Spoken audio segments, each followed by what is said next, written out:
ये अपन अभी अध्ययन करते चले जा रहे हैं यूरोप में समाजवाद एवं रूसी क्रांति।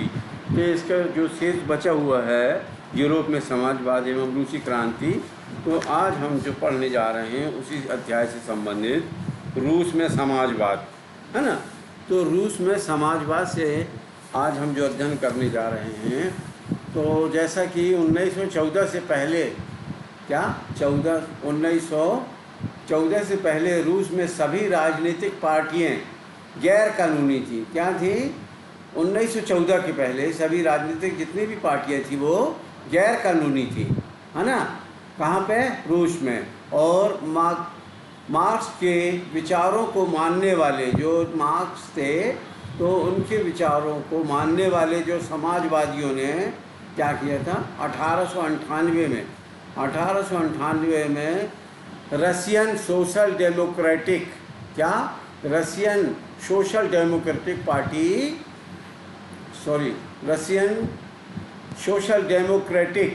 वर्कर्स पार्टी क्या किया था? उन्होंने का गठन किया था। समझ रहे हैं ना। रूसी समाजवाद सामाजिक लोकतांत्रिक श्रमिक पार्टी, है ना, जिसका उन्होंने क्या किया था? गठन किया था। और सरकारी आतंक के कारण, क्या जो सरकारी हमला होता है, तो सरकारी आतंक के कारण इस पार्टी को गैर कानूनी संगठन के रूप में काम करना पड़ता था। क्या करना पड़ता था? इस पार्टी को गैर कानूनी संगठन के रूप में काम करना पड़ता था। इसीलिए इस पार्टी का एक अखबार निकलता था। क्या होता था? एक समाचार पत्र निकलता था इस पार्टी का। किनका? जो गैर कानूनी संगठन के रूप में काम करना पड़ता था जिनको, तो इस पार्टी का एक अखबार निकलता था, समाचार पत्र निकलता था। और उसने मजदूरों को संगठित किया था। क्या किया था? इन्होंने मजदूरों को संगठित किया था और हड़ताल आदि कार्यक्रम आयोजित किए थे। क्या किए थे? हड़ताल हो गया, जो अन्य प्रकार के जो कार्यक्रम हैं उनको इन्होंने क्या किया था? उनको आयोजित किए थे।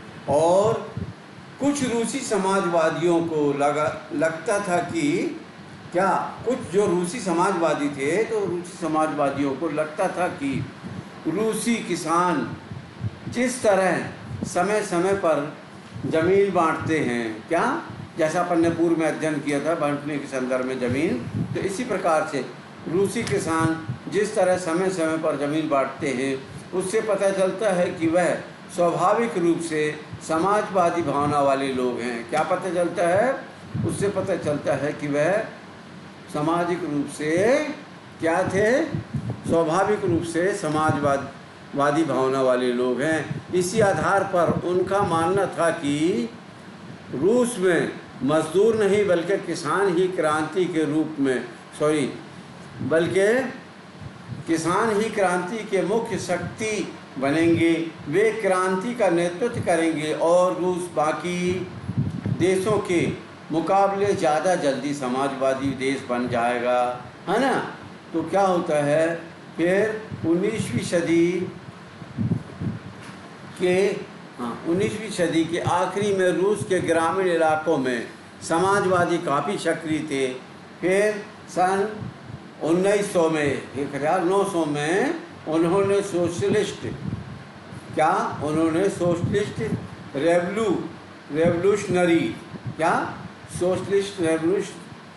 रेवोल्यूशनरी पार्टी का गठन कर लिया, है ना। और फिर इस पार्टी के किसानों के अधिकारों के लिए, क्या, जो पार्टी थी, तो इस पार्टी में किसानों के अधिकारों के लिए संघर्ष किया, है ना। लड़ाई लड़ा और मांगों की समानतों के कब्जे वाली ज़मीन फौरन किसानों को सौंपी जाए, ये मांग थी। फिर किसानों के सवाल पर क्या हुआ? फिर किसानों के सवाल पर आखिरी में फिर प्रारंभ किया गया। और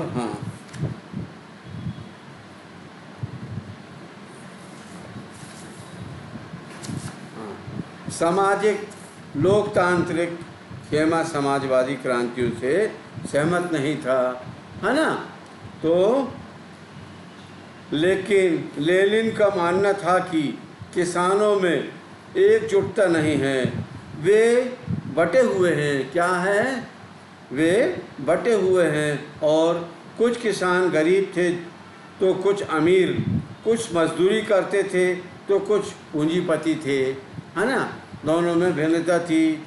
तो जो नौकरों से खेती करवाते थे, इन आपसी विभेदों के चलते वे सभी समाजवादी आंदोलन का हिस्सा नहीं हो सकते थे, है ना। वे समाजवादी आंदोलनों का हिस्सा नहीं हो सकते थे। इसलिए सांगठनिक रणनीति के सवाल पर पार्टी में गहरे मतभेद थे। क्या थे? पार्टी में आपसी मनमुटाव था, गहरे मतभेद थे। इसलिए व्लादिमीर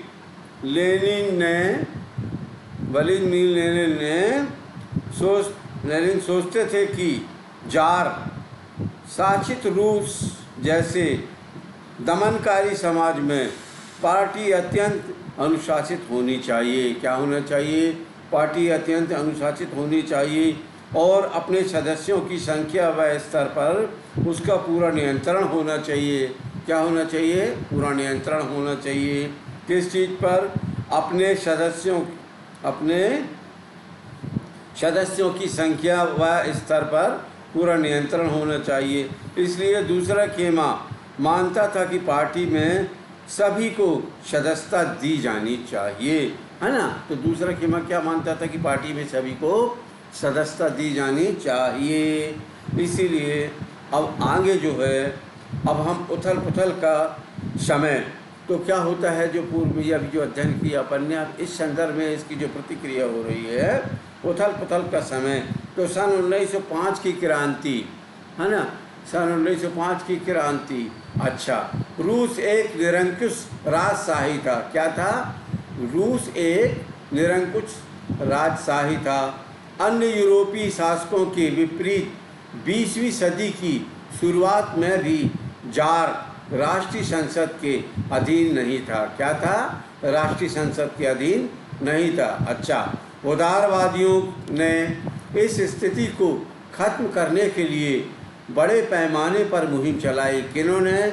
जो उदारवादी थे, तो उदारवादियों ने ये जो स्थिति थी इसको ख़त्म करने के लिए बड़े पैमाने पर मुहिम चलाई और 1905 की क्रांति के दौरान उन्होंने संविधान की रचना के लिए सोशल डेमोक्रेटिक और समाजवादी क्रांतियों को साथ लेकर किसानों और मजदूरों के बीच काफ़ी काम किया, है ना।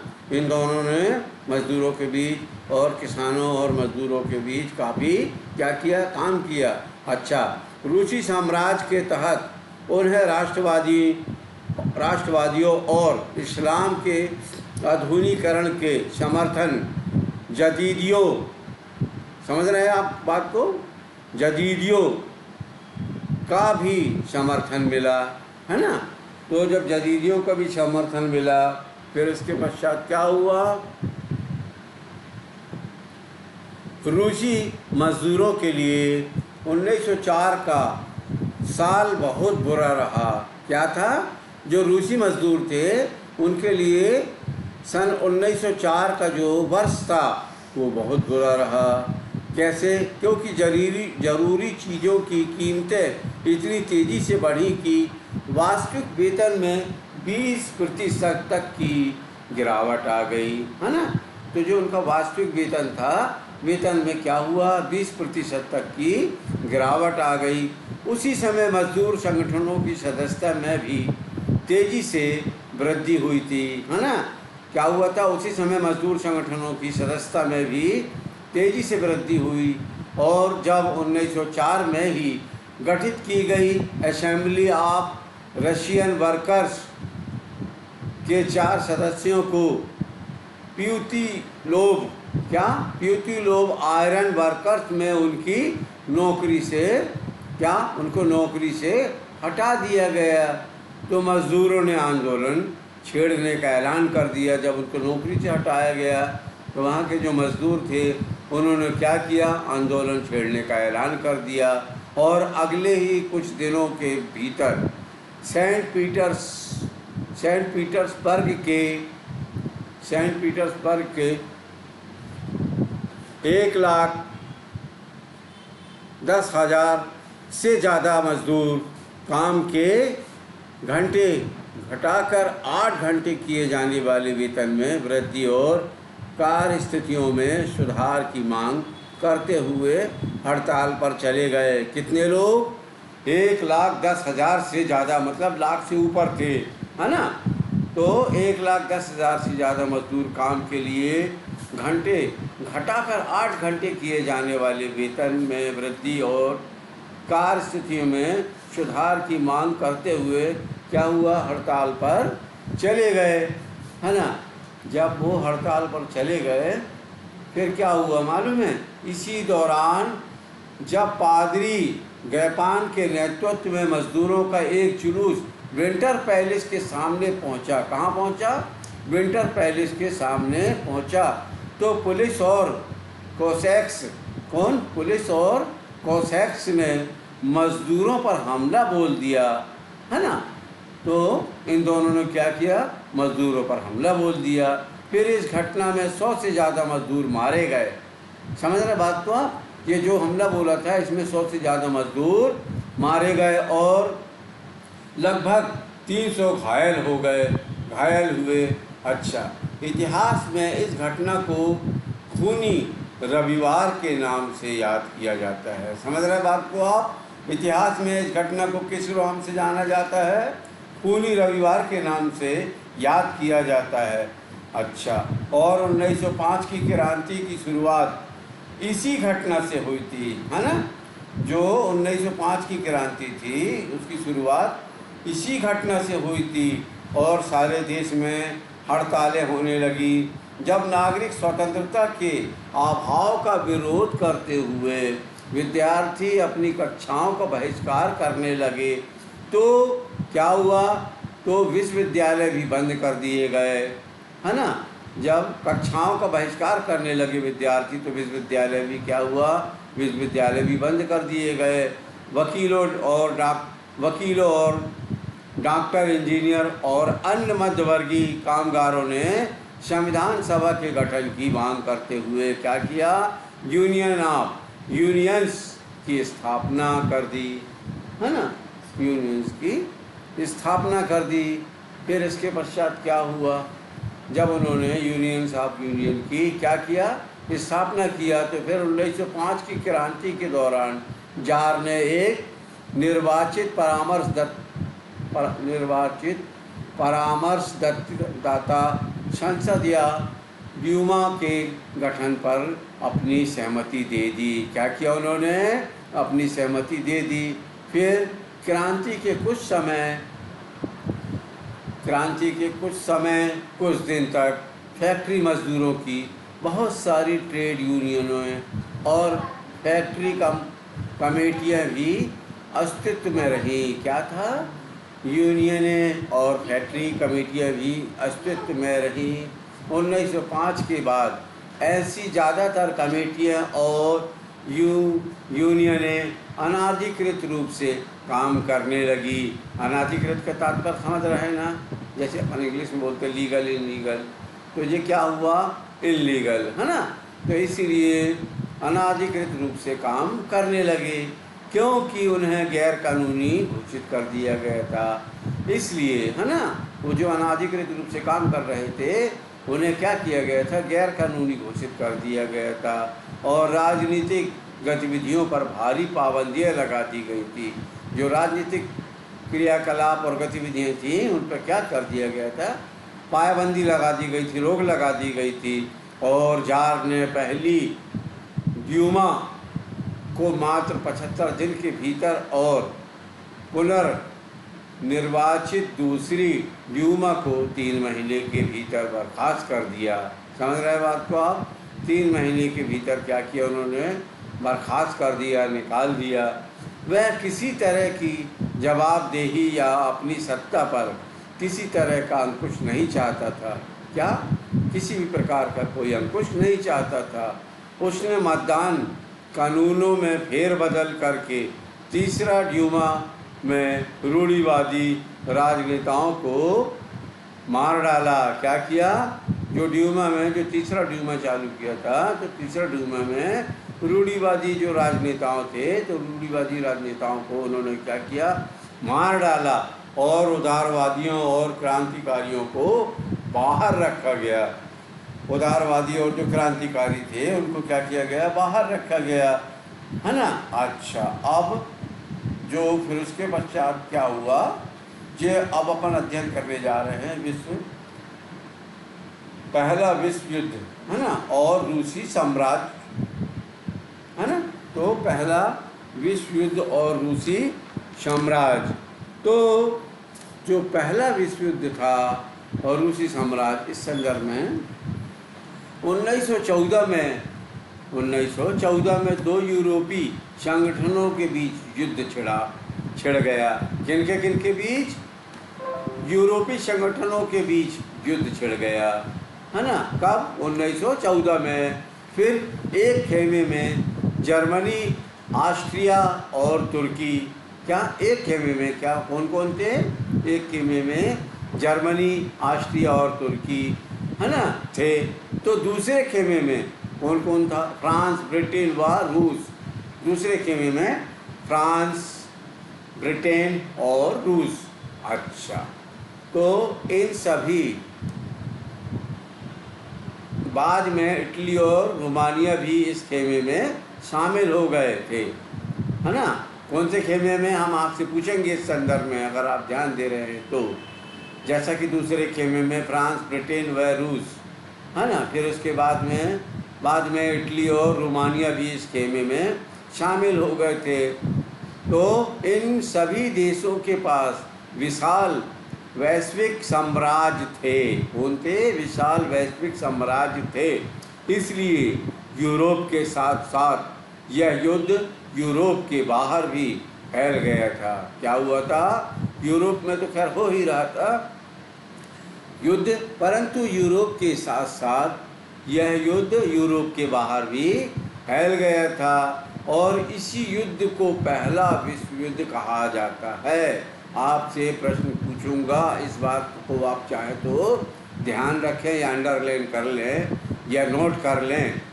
साथ साथ यह युद्ध यूरोप के बाहर भी जैसा फैल गया था, तो इस युद्ध को क्या कहा गया है? पहला विश्व युद्ध कहा जाता है।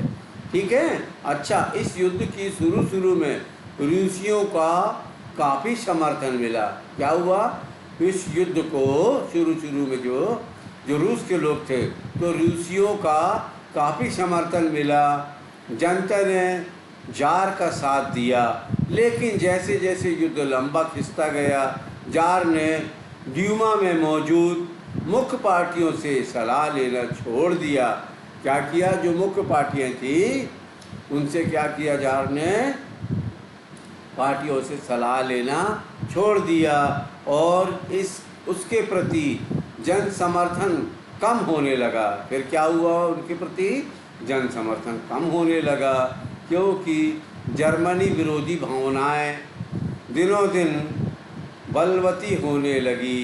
क्या हुआ था? जो जर्मनी थी वो विरोधी भावनाएं दिनों दिन उनमें बलवती होने लगी।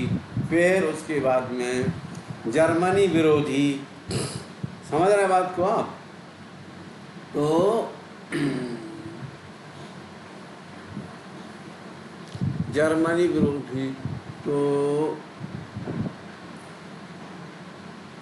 जर्मनी विरोधी भावनाओं के कारण ही लोगों ने सेंट पीटर्सबर्ग का नाम बदलकर क्या रख दिया? पेट्रोग्राद। क्या नाम रख दिया उनका? हम आपसे पूछेंगे, सेंट पीटर्सबर्ग का नाम बदलकर क्या रख दिया गया, है ना? तो पेट्रोग्राद रख दिया गया इनका नाम, क्योंकि सेंट पीटर्सबर्ग जर्मन नाम था। क्या था? जर्मन नाम था। इसलिए जरीना, जार की पत्नी महारानी, कौन? जरीना कौन थी? जार की पत्नी महारानी अलेक्सेंद्रा। समझ रहे बात को आप? अलेक्सेंद्रा के जर्मन मूल का होने और उसके घटिया सलाहकारों, खास तौर से रसपुतिन, कौन, खास तौर से रसपुतिन नामक एक सन्यासी ने राजशाही को और अलोकप्रिय बना दिया।